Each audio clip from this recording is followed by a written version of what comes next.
皆さん、こんにちは。エマです。このポッドキャストでは優しい日本語でいろいろなトピックについてお話ししています。皆さん、今日もいかがお過ごしですか？元気に過ごしてらっしゃいますかね？私が住んでいる奈良県は今日すっごく暑いです。本当に暑くて、ちょっとね、おかしくなりそう。この前、梅雨ですごく雨が降ってるっていうお話をしたと思うんですけど、今日は久しぶりに晴れてて、本当に暑いです。日本の夏は本当に暑いので、もしね、これから旅行に来ようかなって考えてる人は気をつけてくださいね。ちゃんといっぱいお水飲んで、涼しい服で過ごしてくださいね。そして今日のポッドキャストでお話ししていくのは魅力についてお話ししていきます。魅力。皆さん魅力っていう言葉は聞いたことありますか？例えば魅力的な人、そういう風に使うんですけど、あ、この人素敵だなとか、すっごいいい人だなとか、この人ともっと仲良くなりたいなとか、そういう風に思う人が皆さんの周りの人にいらっしゃると思うんですけど、そういう風にこの人素敵だなって思う感情、そういう気持ちを魅力っていう風に日本語では言います。そして最近私は魅力について考えることがあって、例えばどんな人が魅力的な人なのかなとか、そういうふうに思うことがすごく多かったんですね。実際にどういうふうにしたら魅力的な人になれるだろうとか考えることもあります。そして最近ね、電車に乗っていて、あることに気づいたんですね。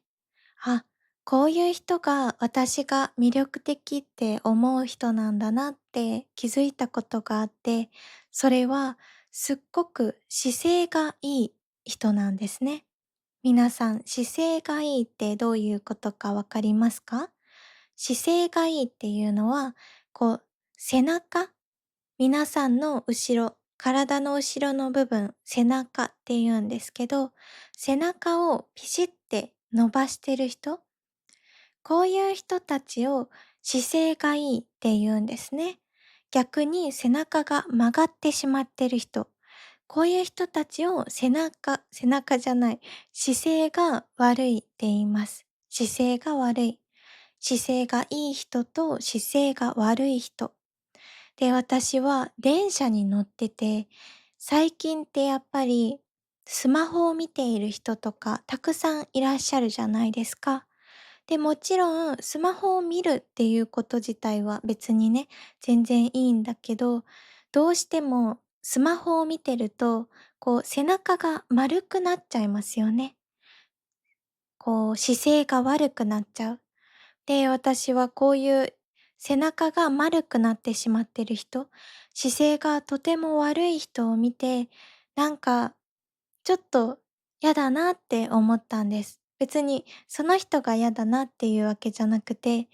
私もこうなっちゃってるかなって思ったんです。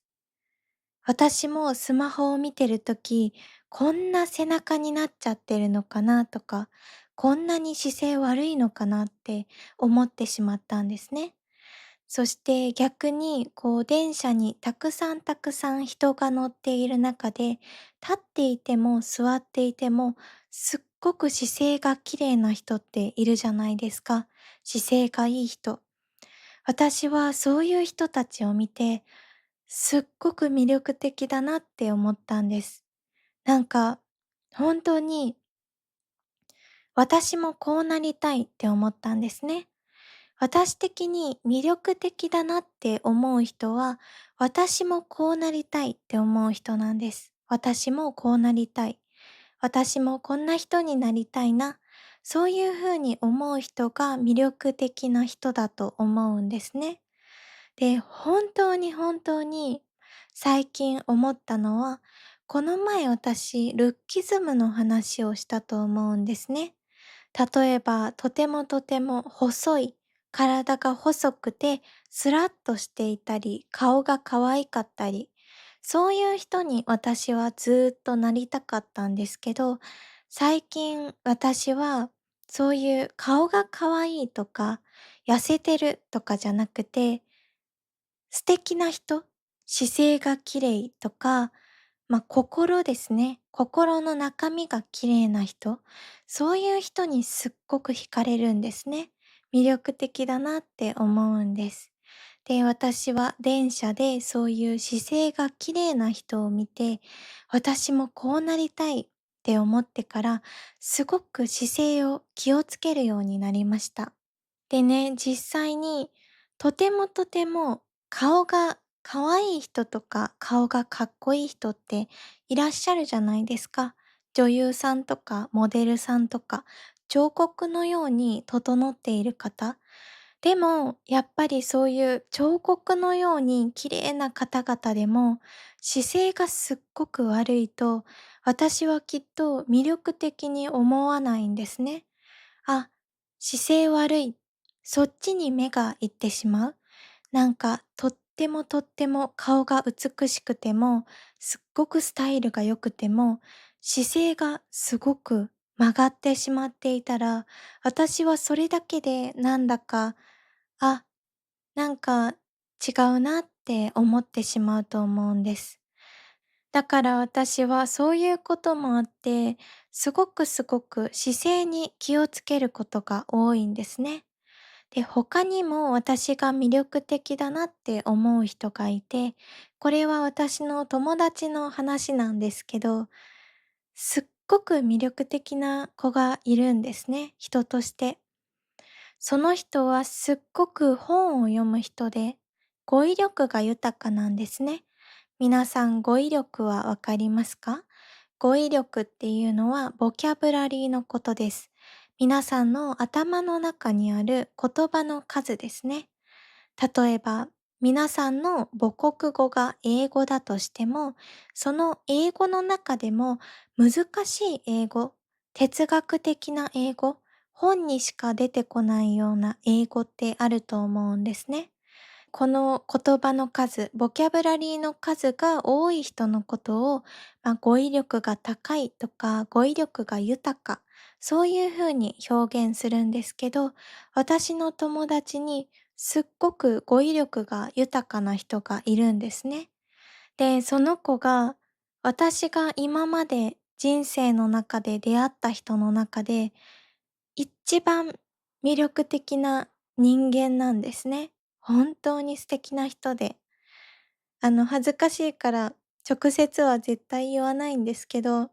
私が出会った人の中で、私が一番こういう人になりたい、この人みたいになりたい、そう思った人なんですね。なんか本当にその人が話す言葉の一つ一つがすっごく素敵なんです。なんか私が今まで聞いたことはあるけど、使ったことはない言葉、そういった言葉をたくさんたくさん頭の中に持ってる人で、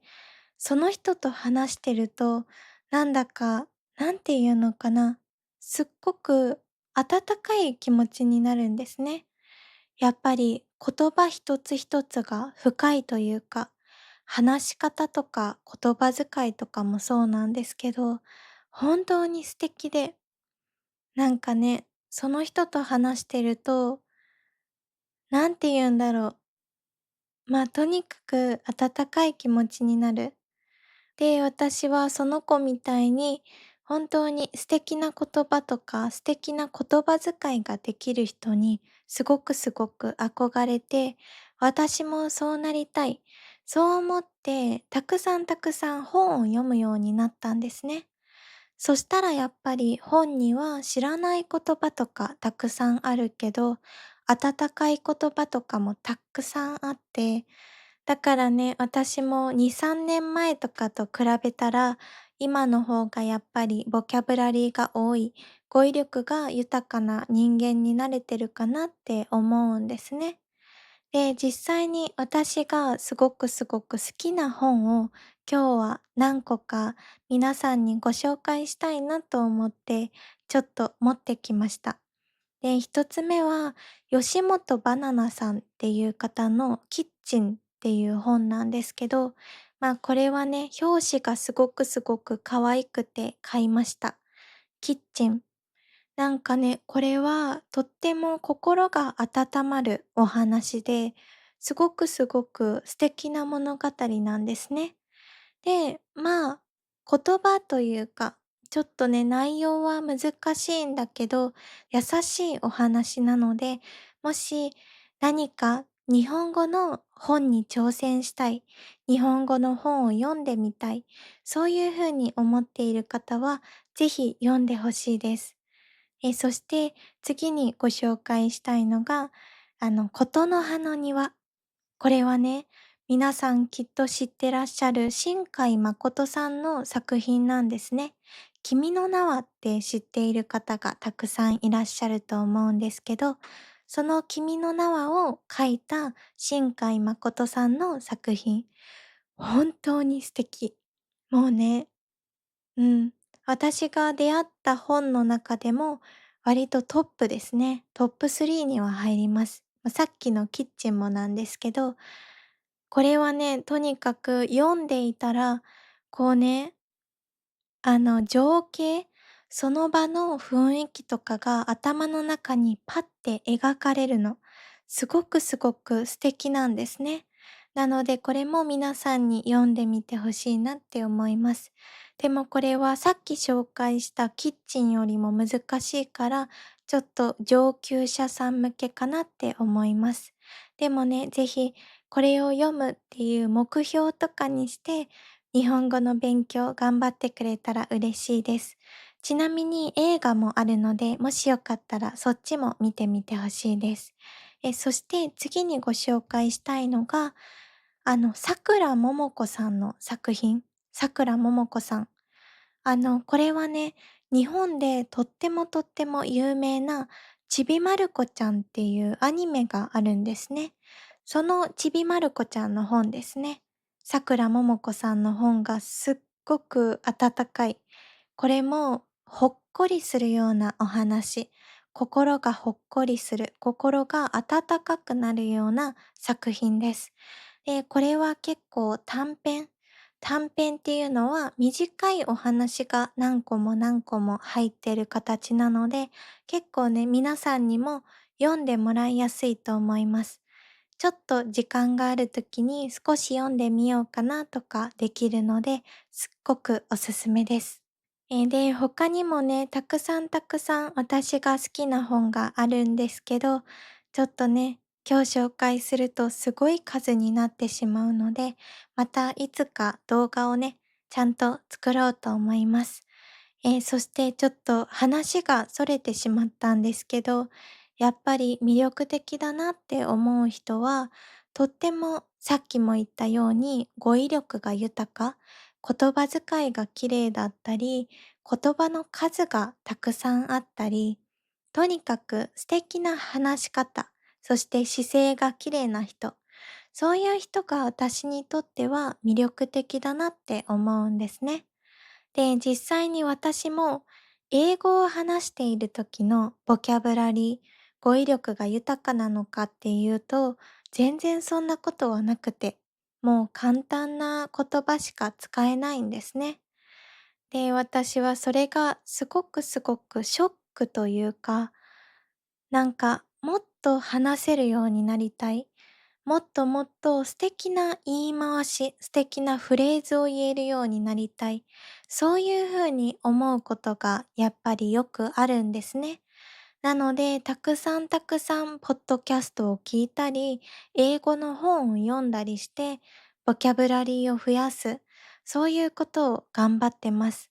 なので皆さんにも今日紹介した私のおすすめの本を読んでもらったり、あとはやっぱりこうやって私のポッドキャストを聞くっていうのも新しい言葉、新しい語彙ですね。新しいフレーズとかを覚えるっていう、すごくすごくいいきっかけになると思うので、ぜひぜひこれからも私のポッドキャストを聞きながら、たくさん新しい素敵な言葉を覚えていってもらえたら嬉しいなと思います。なので私もこれからもっともっと素敵な動画を皆さんと一緒に作っていけるように頑張りたいと思います。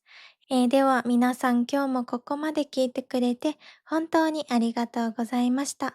今日の動画も楽しんでいただけましたか？いいなと思ってくれた方は高評価、コメント、そしてチャンネル登録もよろしくお願いいたします。では皆さんまた次回のポッドキャストでお会いしましょう。いい一日をお過ごしください。じゃあね。